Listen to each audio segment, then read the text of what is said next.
Right. Welcome to Clear Mountain on Wednesdays. This evening, we're very happy to have Mugen Roshi, Stephen Snyder, with us. Mugen, thanks so much for joining us. Yeah, thanks for having me.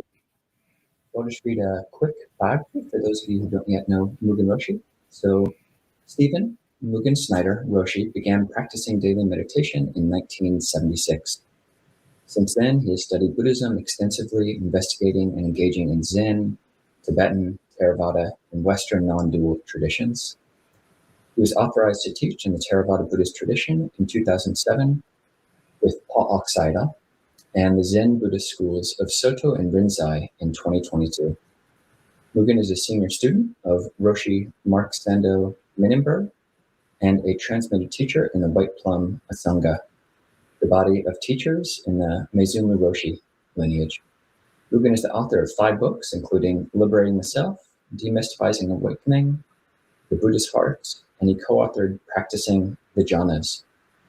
So, yeah, Mugen, I'm curious if you could go a bit more into that last book we named, the Practicing the Jhanas. This is your account and kind of making the Pa'ok system of meditation a bit more Western friendly. So, could you talk about your experience since, we're Theravada monks? Most of our people are often familiar with the language of Theravada, and many people know Pa'ak, but maybe not necessarily know what's involved in that meditation system extensively. So, sure. I did a 2-month retreat with Pa'ak in 2004, and at that time there was really no books in English on jhana, or virtually none.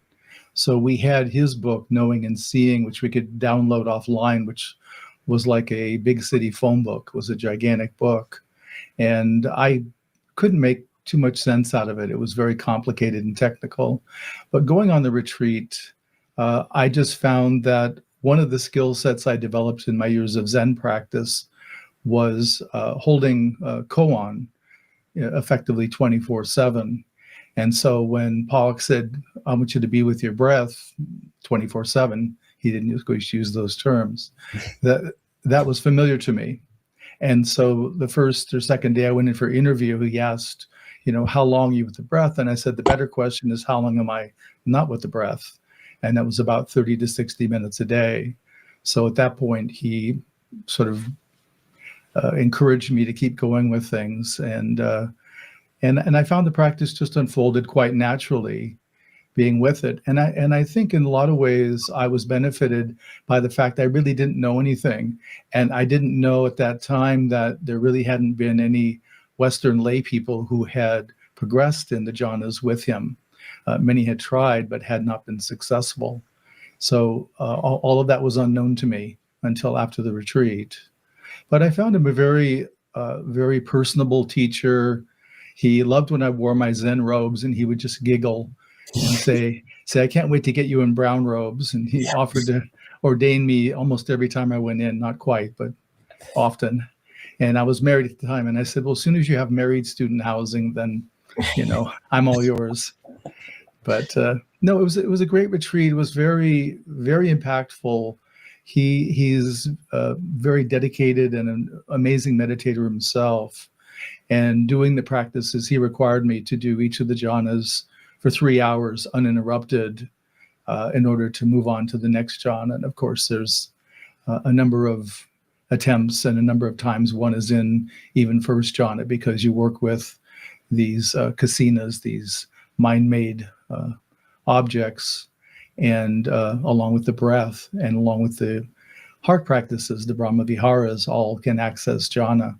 So you do a lot of trips, a lot of time abiding in jhana. So the purification is really quite impactful. I think it took me about 18 months to integrate that retreat afterwards. But I did end up at the end of the retreat sort of unknowingly popping into cessation for a while. And I was quite confident in those days. I was much younger. And so I set a time resolve for 3 hours in cessation, which I never recommend to anybody, because I think that just was sort of too deep and left me pretty my hair blown back, I'll say, afterwards. And now it's totally gone. You see, That's what happens. we suffer from the same condition, I think. Well, Mugen, I think this is going to be a fascinating discussion in that you can bridge and speak to the both resonance and dichotomy and tension between these Theravada and Zen perspectives on the practice. And I think there's some really interesting territory to get into there, including terms of awakening, cessation, and more. Right. To really begin, just bringing it very practically back, I think some people hear the term jhana thrown around, and for many, Pa'ak the system is very precise, very lays out a clear path, and yet people often have huge trouble staying with the breath at one spot or sticking with the kasina for a long period. Right. And they don't necessarily have that samadhi faculty, really robust at the beginning of practice or even after many decades. What practical advice would you give to someone who's listening to this? They've tried sticking, focusing on various objects and have just not been able to remain with it. How would you advise them very practically in 2 or 3 minutes in terms of how to explore practice towards samatha? The main thing that I think people need to do that isn't traditionally done is I encourage people to do 5 to 10 minutes of either metta or karuna, compassion for themselves before coming to the breath, because we need the heart juiciness. If you're staying with the breath and there isn't a juiciness, my line is it feels like a factory job where you're just stamping cans. It's very, very slow. It's very monotonous to do. But if you can sort of hold awareness from the nose, including the upper chest, and bring that to the breath, it allows us to stay, our heart to be engaged as well. The other tip I give people is to really cultivate silence. And the main silence they need to cultivate is inner silence. So they need to have some distance from their inner chatter. Most people have thoughts, but the problem in meditation is they bring awareness to the thought rather than letting the thought just pass by like a cloud in the sky. So they have to really be committed to silence. And then they really have to stay with the breath on and off the cushion. Continuity is essential. If someone's meditating beautifully and then get up and they're not meditating for 2 or 3 hours, let's say, they're going to lose most of that meditative concentration. Like boiling a pot of water, you're taking the lid off the pot and walking away and then wondering why it's not full of steam when you come back. Mm-hmm. So those are the main tips I would give to someone if they want to progress. And you have to have a kind of a lightness to it. As I teach it now, I try to have people get in contact with the non-conceptual breath. And so getting away from our ideas, our stories, our associations with breath, and getting to the deep felt sense. And it has a qualitative different, feeling to it when we do get to the non-conceptual breath. And that really helps a lot also, because we're not getting into all the ideas and ruminating over our associations with breath and that kind of thing. That's very helpful. And I wonder, for the benefit of those listening, if you could just expand out a little more on how to cultivate karuna and compassion or metta towards oneself in that space. I know many learn a phrase to invoke metta and it works for 2 days and then it stops, or right, the juiciness only maintains for so long. So yeah, what are some practical means people can use to access that reliably? And the felt sense of the breath, what's the practical means for touching that? Well, the practical contact with the breath is it's being with the breath, and it's letting yourself descend into the breath. And as our awareness begins to descend, and there is a feeling of sort of dropping into it, we're moving more and more away from the conceptual, the story of me, all the different distractions that we can have. And so that really helps a lot. With metta, generally the meditative object is innate goodness. Innate goodness is the goodness we can witness in babies, in whether they're animal or human, in nature itself. And it's just the goodness like that babies emanate without trying to be good. They're not trying to perform for us. They just are goodness. So it's getting in contact with that, either initially through a memory or through our own life experience. And so once we get there, I teach that the support phrases are to assist us. If you don't feel like you're stable with the meditative object of innate goodness, then you can turn to some of the support phrases to keep you focused. The problem is a lot of people treat the support phrases as the object. And so that becomes a problem. They're just caught up in the words. They're not descending into the non-conceptual breath. And with karuna is about being with dukkha, being with the unsatisfactoriness, the suffering of human life. And so by being with, and certainly we can experience dukkha on these retreats. We can have bodily pain, we can have mental issues going on, we can have a lot of things to choose from, environmental noise. So there's lots of sources of dukkha. And to simply be with it, accepting it, and opening to the dukkha allows the tenderness, the love of what I call the absolute, which is the source. The love of the absolute comes in, and we feel a kind of uplift and a tender holding. The one disagreement I have with some teachers is they talk about karuna, compassion, taking away suffering or dukkha. And I say, no, it doesn't take it away. It helps us supports us being with it, because we need to be with the dukkha. That's really where our practice is. And by being with it, then we can help unpack it. We can help digest whatever's ready to be worked with, if that's appropriate. Yeah, in your book, The Buddha's Heart, you actually have preceding your discussion of the 4 brahmaviharas, or the divine abidings, a whole small section on innate goodness. So it's something kind of a preliminary practice to the 4 brahmaviharas, and I appreciated that. But that concept of innate goodness and how you describe it isn't one that I had found in Theravada texts, and I'm curious if you could say more about that. And also, after you describe that in your book, you actually give the 4 brahmaviharas in reverse order. So Right. Going upekkha, or equanimity, first, followed by mudita, sympathetic joy, compassion, and then loving kindness. Right. So could you maybe say more about innate goodness? And if there is a Theravada equivalent, or if it's something that you've picked up elsewhere, and also why you chose to present, or why you choose to present the divine abidings in the order that you do. Sure. Then when I was writing Buddha's Heart, whenever I'm writing a book and have meditation as part of the book, which is typically what I do, I spend a lot of time with the meditations. And I typically try to take them apart. I try to mix and match. I try to do different things with them to see, do we, for example, the category of beings, do we need them in this order? Is this really the best order? And so I would experiment by trying different ones first or second. And what I found was the category of beings that are traditional in Theravada are the best sequence. It does take us deeper and deeper into the practice, so it's effective in that way.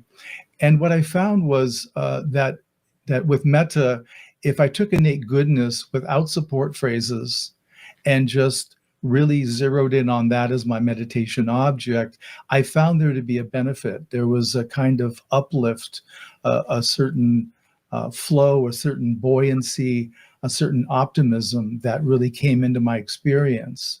And I began experimenting with students, having them try it and see what happened. And I found a lot of students really took to it. And it was easy for them to also practice off the cushion, which is a big part of my teaching. Whatever you're doing on the cushion, you should be doing off the cushion.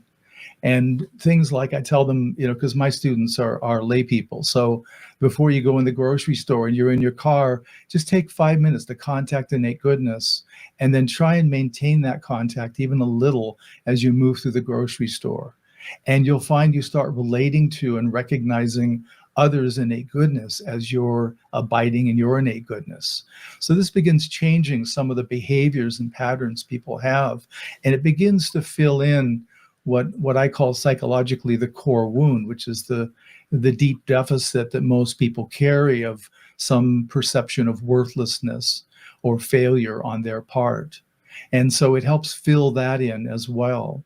So that's how I came up with it. It was, I say I innovated it, I didn't invent it, but it's a small I. I borrowed it from the metta and found it beneficial.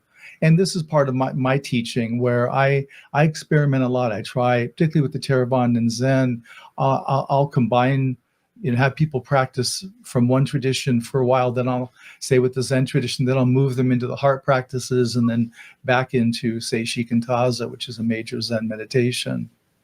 And turning to your point about the order of the Brahma Viharas, a lot of teachers in the West teach, obviously, the sequence, the reverse sequence, so metta, karuna, mudita, and upekkha. And what happens is a lot of people spend an inordinate amount of time with metta, then they'll spend a little less time with karuna. By the time they get to mudita, it's a little bit of a taste. And upekkha, many people can't contact. Some teachers don't even teach it. They just focus on the first couple. And what I found was upekkha is incredibly important, because upekkha is about accepting the truth of this moment.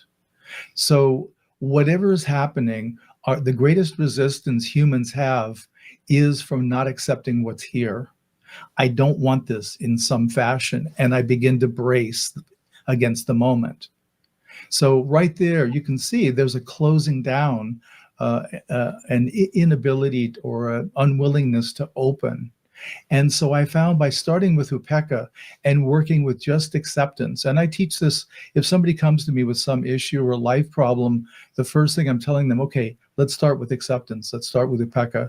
And the simple way to practice it is just simply to repeat internally, acceptance, acceptance. And that just lets the energy drop a bit. It lets us be more grounded and settled. And also it doesn't kick up our resistances to what's happening, so we can more accurately perceive what's going on. So that to me became really the base, the foundation for the Brahma Viharas. And then with mudita really is focusing on the unity, the non-duality quality of the love of the absolute. And the way I frame it is that metta is like the big umbrella, and the other Brahma Viharas are derivatives of that. So that's why I think going sort of upstream, we do the upekkha and then mudita, about unity. So your happiness, if I'm deeply in a unity experience, your happiness is perceived the same as my happiness. So it isn't that I'm recognizing you have something happen and I feel good about it. I feel it the same way you do. It's like I'm getting that new job, or I'm getting that ice cream cone. And so that really lets us, really lets us break down the separation between other self and others. And then moving into compassion. Compassion's terribly important for humans, because we do have the dukkha. No matter what your stage of attainment, you're going to have health issues, you're going to have a variety of things that are going to be challenging. And so we all need to be able to be with the discomfort, the dissatisfactoriness of life, and to hold that in a way with tenderness. And that's where the tenderness of the absolute comes in, love comes in to help hold it. And it is really I talk about metta as translating as unborn, unconditioned love. So unborn, it's always around. Unconditioned, we don't need to do anything to have access to it, or we don't have to deserve it even. So that lets us open more and not get into our worthiness. Am I worthy of metta? And then I teach it that we practice metta for ourselves, and when we're full, it will automatically begin to broadcast. So we don't try, like I'm not trying to send metta to you. I just do metta, and as I'm doing it here with you, let's say, it's going to begin to overflow, and the close recipients will be the first folks to be touched by that. So I frame it a little different, but it's based on my own practice and then working with students, because I'm also trying to work with lay students and keep the practices relevant to modern lay people as well. Well, thank you, Mugen. I appreciate that myself. I think that reordering, I mean, the Buddha did typically teach the Brahmaviharas in metta, karuna, mudita, upekkha. But as you're saying, I mean, I do find value in that as well. Your innovative, reordering. And just on this topic of care, another innovation which I have encountered in your teachings is about the precepts, or about morality in general. You've got a teaching about looking at each of the 5 precepts or the 8 precepts if someone's on retreat, in terms of their inner aspect, their outer aspect, and their secret aspect. I'm curious. We all like the secret, don't we? Yeah, I know. Yeah. Well, would love it if you could actually explain what each of those 3 modes of being and examining and practicing the precepts are. And I'll say also, I've actually redrafted the Zen precepts. The Zen precepts, like for example, the first precept is generally do not kill. And I've redrafted it as the precept of preciousness. Because I found for myself and students, if I reflect on my day at the end of the day and say, well, I didn't kill anybody today, so I can tick that box. But if I'm holding preciousness, did I recognize, did I support, did I encourage preciousness in my life throughout today? That gives some people something to work with that's tangible, and we can stay with it. So that's actually going to be, I've got a book that'll be coming out called Living Awakeness, but after that one, I'm working on a precept book where I'll detail and have practices on what I'm calling the generative precepts. But coming back to your question on outer, inner, and secret, I borrowed that from the Tibetan practitioners. I studied the Dzogchen Rigpa practice for about 5 years, and so was acquainted with some of the terminology. And the way I found it was working with the precepts. There would be the outer, which is the exterior to the body, and in terms of relating to others, how am I doing with the precept in that regard? And then the inner is sort of my own inner experience, my own psychology. How am I working the precept? How is the precept catching there?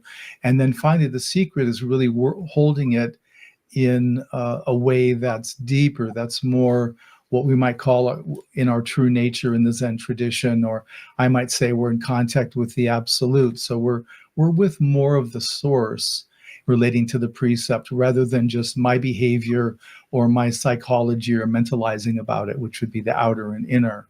So I thought by doing it this way, and it has proven to be helpful, that students could get more traction with the precepts, because a lot of the Westerners, as I'm sure you've seen, the lay people, they take it very seriously, but they don't know what to do with it once they take the precepts. It's a little complicated on, well, how do you apply it? So I was trying to give people some methodology where they could apply it more. And that led to my drafting the generative precepts. So, Mugen, there are 2 kind of interesting intersections that I think worth exploring. One is the innovative language you've sort of drafted for some of these things, and the other is the intersection between Zen and Theravada. And obviously these Venn diagrams intersect in different ways. With language like the absolute, obviously you must know Theravada monks get a little nervous around such language. And it doesn't mean they don't know it. Yeah, well, and it's interesting because yes, in the Pali, the Buddha motions to nibbana, the deathless element, the amatadhatu. And he, was very kind of careful in his language around how he talked about these things, so as not to not to allow us to reify them too much. And you do talk about the absolute, the non-manifest, sort of emptiness, and then the manifest, which is, can manifest as light and has all these qualities, which interestingly do map onto the beautiful mental constituents talked about in the Abhidhamma quite well. Great. luminosity of mind and malleability.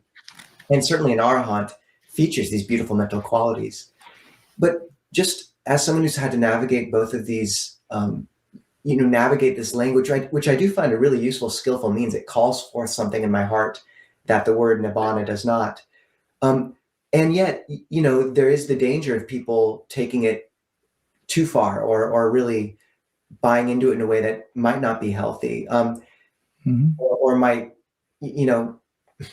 how do you walk that line between kind of the traditional Buddhist precision of how he spoke about the deathless and this language which you find is so in theravada? Yeah, in theravada, and the sort of language which you use. Well, some of it starts from, I think, our own questioning of what would the Buddha teach if he was alive today? How would he be talking about these things? Because I think that based on the time when he was teaching this, he was using the language that was most accessible to those folks. And like when you look at the suttas, when he mentions jhana, he has a kind of a formula way of talking about the jhanas. And I view it that the jhanas were so well known in those days because they were active in the yogic tradition, preceding Buddhism. And I think that like today, if we were in a group, just if we gathered 100 Westerners together and we just said, let's take 5 minutes to pray together, everybody would have some idea of what prayer means. And I think in the same way that jhana was that kind of a term in the Buddha's day, so he could give a kind of a shorthand about it and people knew, oh yeah, you focus here, you do this. So I think some of it, we have to look at the context of when the language was being used. And for me, I first made contact with the Absolute on the retreat I did with Pawak. After finishing the 8th jhana, coming back to the access concentration of 8th jhana, I found that there was a portal there, and that, of course, I went through. And I found myself in what I call the absolute realm, what in some Theravadan teachers, I know it's not orthodox, but they call the 9th jhana. And so I was in the absolute, or awareness was in the absolute and consciousness. And there was a lot of perception going on about what was happening and what it was. And then from there, that led to where I could feel the pull of cessation, the stillness, the peace, the darkness, the emptiness of cessation, really like a kind of tractor beam pulling. And so I began to see, I see that even things like love and these other qualities, presence, they're great, but they come from cessation. Cessation's the hub of the absolute, and that nothingness that it has. I mean, it's a nothingness, no mentality or materiality, with such a potency that's responsible for all of life, all of creation, all of manifestation. So it's incredibly powerful to be near, to go in, to abide in. So anyway, that's what started my mapping. This was recognizing from my own experience. And then when I began working with students more, particularly in the Zen tradition, I began introducing some of this, and I found it really made sense to people. They were having experiences. The other thing that I do in my teaching, which is in the books, is I do these guided meditations that a lot of people can follow. A large number of folks who resonate with my teaching can follow. And people have awakenings, they have cessation just from my leading guided meditations. So there's something about having that energy in the field, having that language and the precision that does help people. In the Zen tradition, particularly Soto Zen, if you go to a teacher and say, I'm having this experience. I went into one teacher when I was young. Oh, I love everybody. I'm falling in love with everybody. I want to hug them all. And they were like, get rid of that. That's not something we deal with. And it was just unknown. And I was really in this deep meta unity experience, and it wasn't recognized.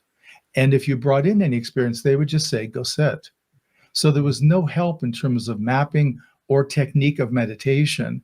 And that's part of what I've tried to introduce is some understanding, some languaging that people could then use to deepen their practice.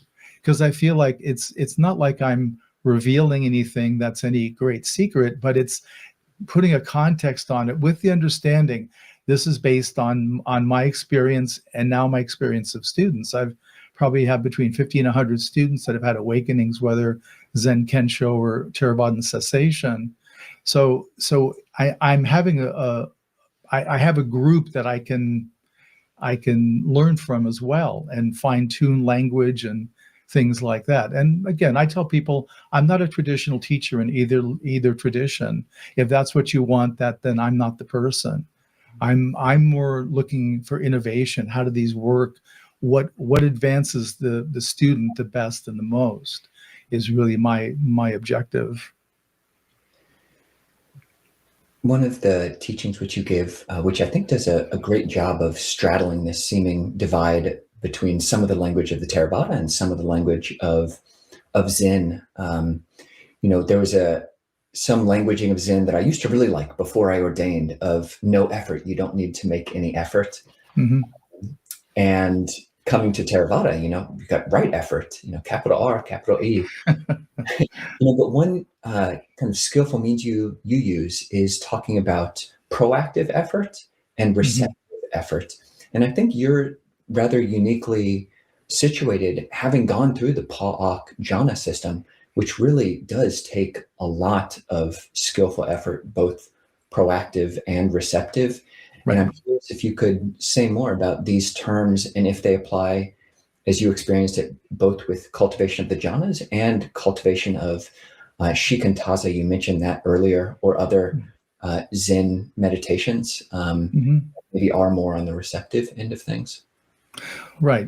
Yeah. The main thing is, like with the Pa-Auk jhana system, that initially we all need to bring proactive effort. I need to direct awareness to the breath in the Anapana region between the nostrils and the upper lip. It's not going to do it by itself, or it doesn't seem to do it by itself. So at first, we're coming back. We find awareness. We're thinking about lunch. We come back. Somebody loosened the zipper on their jacket, and I was distracted. Come back. So we keep coming back. And that's the first jhana factor of vitakka, which I talk about as applied awareness. Once it begins to sustain, which means anywhere from 10 to 20 minutes without serious interruption, that's the second jhana factor of vichara. That's where we have to start relaxing. We have to stop doing as much, and we need to start allowing. And so that's where I came up with the terms proactive, receptive. And I talk a lot in my teaching about ripeness and about surrender. And the ripeness is, we have to understand that in all of these practices, we all have a particular kind of ripeness. And it doesn't mean that all of us in this moment are ready to contact and be absorbed into cessation. We have to be ripe for that. So it doesn't help to think we have to, through my effort, that I'm going to make it happen, because it doesn't work that way. So it's different than our lay lives, our ordinary lives, where we believe that our life functions well because of our individual efforts. So there's a skillfulness to apply effort, and there's a point when the practice begins to do itself. And that's where we need to start surrendering effort, relaxing, allowing, and realize we're not directing this. All we're doing is abiding here, and the whole practice is unfolding. The jhana factors are beginning to appear. We're going deeper. Thoughts are getting quieter. We're finding a focus. Maybe we're having some light phenomenon. The pre-nimitta light phenomenon could be happening. So all of that we have to keep allowing, because we're not controlling it. And if we start monkeying with it, then we're just going to derail our practice. One of the things I tell people on a jhana retreat is, don't play with your nimitta. And everybody does. So they get a light phenomenon, a nimitta, and they get excited, which we all do. And they end up trying to make it bigger, make it more intense, do all these things. And eventually it goes away. So it's a self-reinforcing system. If you're going to apply proactive effort beyond the point it's really recommended, it's going to start derailing the practice. So you actually have to start surrendering and allowing and being receptive. So, Mugen, I think I'm going to ask some questions that I'm really curious about, and think you can speak to in a way that not many can. One of which is you know, one consistent point of tension or confusion I have with the Zen tradition is the term awakening is applied very broadly to something called Satori, or Kensho, which seems to be a brief glimpse of something, Satori, which perhaps maps onto stream entry. And in theravada, as you know, awakening is reserved for a very, a certain set of experiences from stream entry on up. And cessation, the cessation of perception and feeling, is generally ascribed as a state only accessible by non-returners and arahants who Right. the Buddha has said, I've given up sensual lust completely, can no longer live a household life, etc. So I have a twofold question there. And genuinely, like, this is a discussion I've wanted to have for a long time. First, how do you map the Zen awakening system onto the Theravada? And how do you kind of square this idea of awakening or cessation experience as a very rarefied experience that really would usher someone into monasticism almost immediately, at least by some Theravada accounts, with the idea that maybe 100 students or something are achieving a cessation experience? And just genuinely curious, I've never actually gotten to talk to a Zen teacher about this who's had Theravada kind of experience as well. Sure. Yeah, and to say that the 100 students or 50 to 100 I mentioned, that would be a combination of the Zen Kensho experience and cessation. The minority would be cessation. So the majority would be Zen Kensho experiences. So first, Kensho is a term used broadly in the Zen tradition to simply mean awakening, seeing into one's true nature. And we talk about depth of Kensho really relates to how long the sense of self, the personality, is suspended. Because when in the experience of Kensho, there's three components. There's a deep sense of no self. So there's no self-referencing that can be made.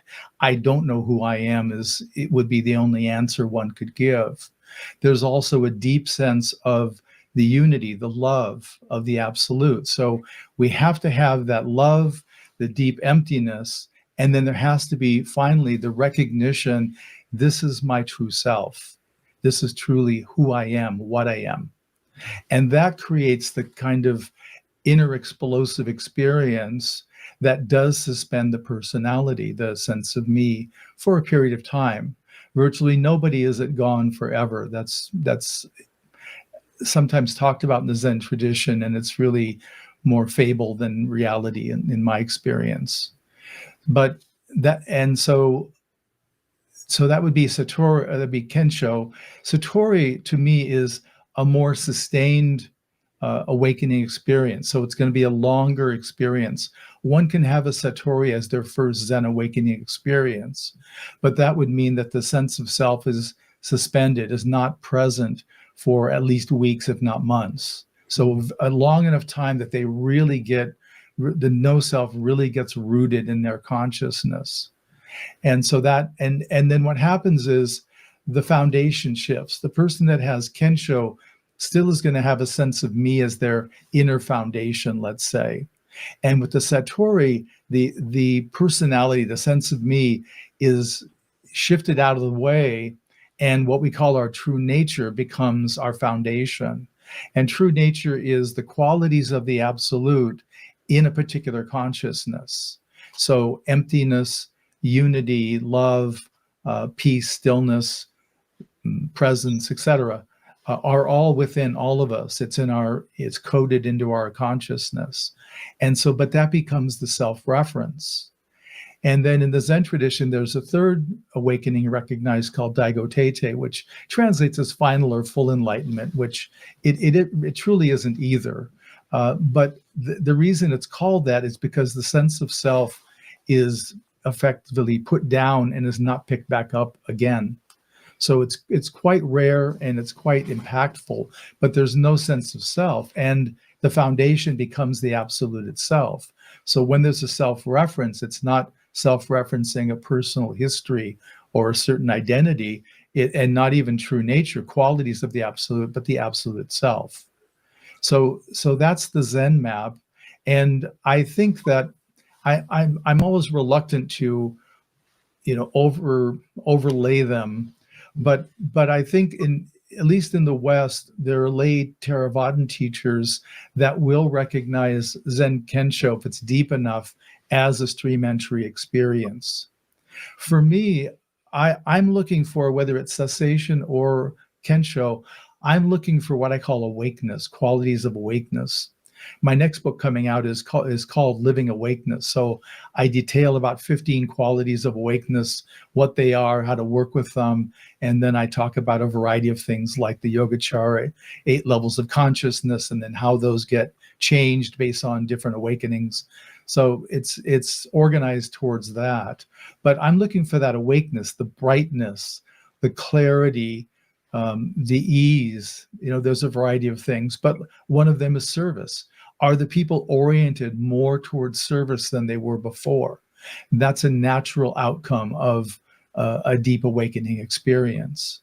So for someone who has a cessation experience on a retreat with me, for example, it's only if I can, by watching them over succeeding days or weeks, that I can see this awakeness. Like I had a gentleman having a cessation experience at a retreat about 2 years ago. And he had that awakeness quality very clearly. And he was recently on retreat with me again, and he still has it. He's talked about how his life has changed in ways that it hasn't returned to the old way.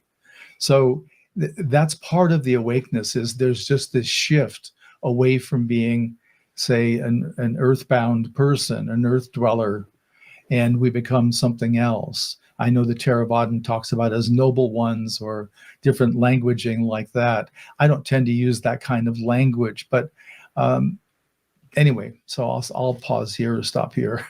No. But Patujana being the worldling or earthling, as you said. Yeah.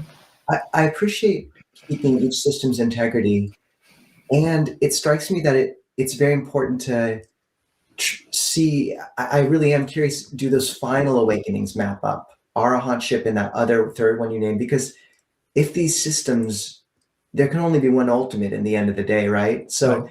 that feels like an important thing for me to ask, is like, is there a unity at the end of these articulations? And would you say that third stage of awakening is arahantship in the Zen and Theravada conception? I think there are parallels to the two. Of course, my when I talk about arahant, I don't talk about it in the same sort of mystical way that it's often presented, and that's not a disparagement. It's just things like the defilements are gone. I think that the defilements are very, very weakened, but unless one has done some personal work, a lot of the deep wounding that humans carry today isn't going to be resolved. And so that's part of what, in the Daigo Teite realization, the core wound, as I call it, is resolved. It's completed, it's rounded out, whatever language you want to use. So that means that driver, that anchor, is no longer present.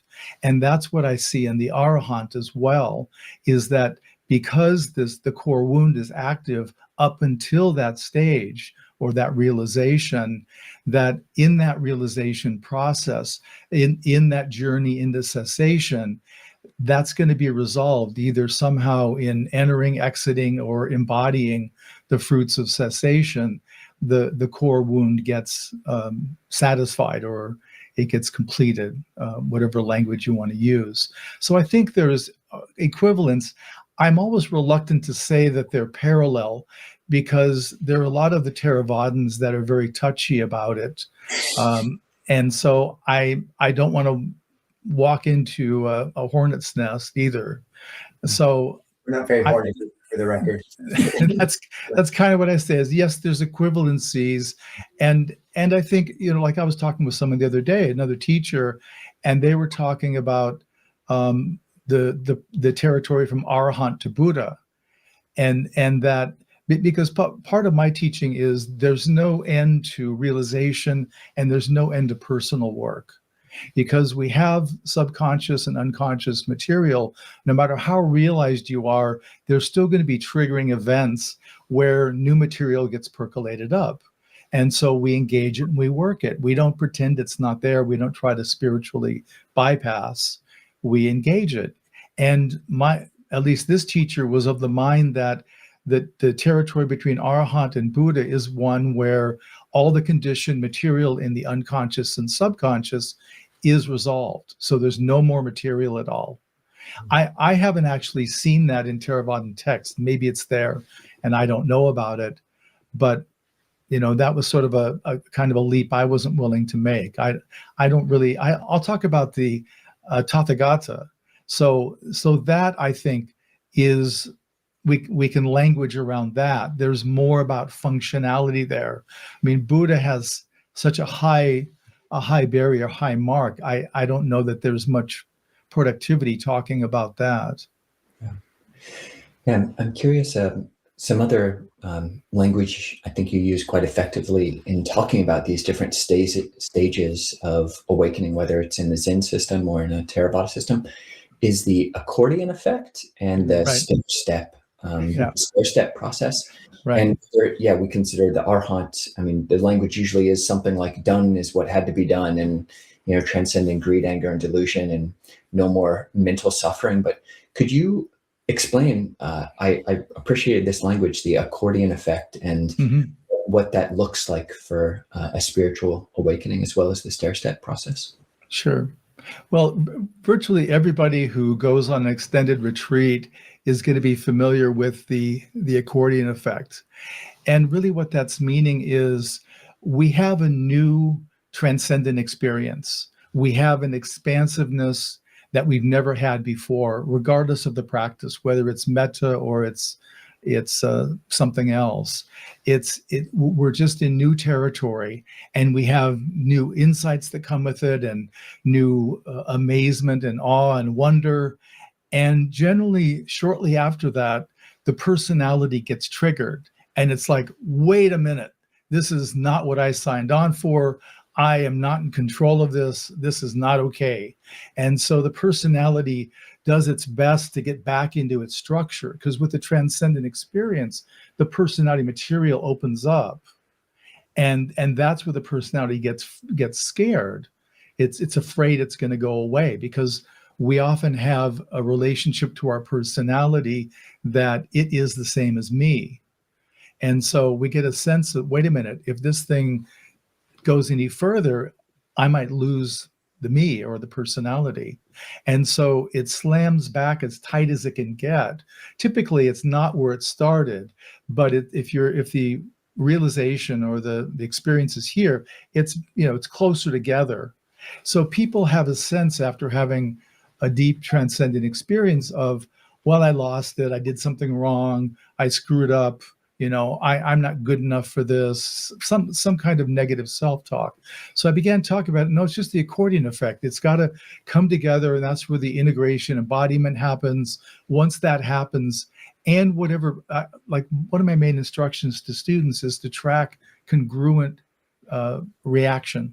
So anything that triggers you, where you get a glass in the restaurant with lipstick, do you just ask for a new glass, or do you scream at the waitress or waiter? So the screaming at them is an overreaction. So something got triggered by your getting that glass with lipstick that probably hit somewhere in the core wound. So by tracking that, we begin to see patterns.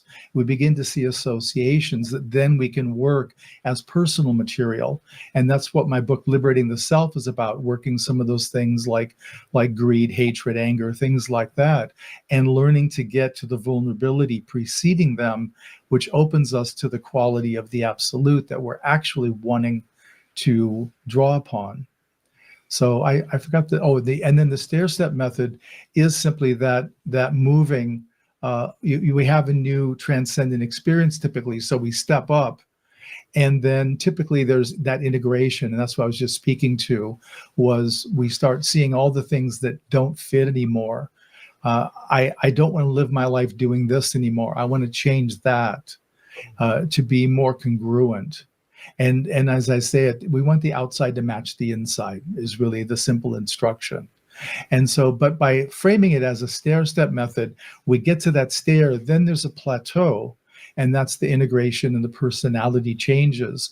And once we've digested enough of the psychological material that arose from that realization, then we're often ready for the next step up in terms of transcendent experience, which is going to be followed by its own psychological material that's incongruent with the realization.